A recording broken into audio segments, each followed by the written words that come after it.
سرود برای کی گفتید؟ نامردو. سرود برای نامردها. بله.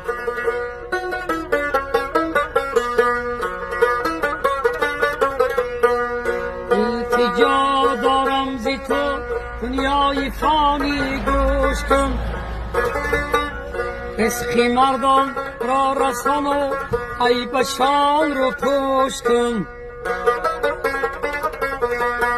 پیشی نامرد ننشینم، نانی نامرد نخورم. دوست بخوار دشمن بزار، نامرد به محتاجم نکن.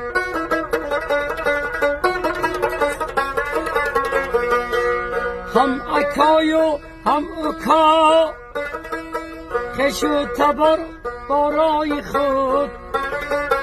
ای خدایا ایش اکا را بر اکا محتاج نکن.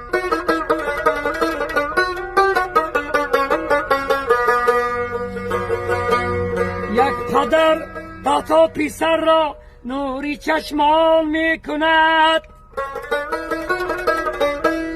روز نگفته شب نخفته آشنان می آورد. تا پسر را این گرد ترکی پدرشان کرده‌اند. دوست بخوار دشمن بزار، نامرد به محتاج جمع نکنه. سرود برای نامردان بود. سلامت باش.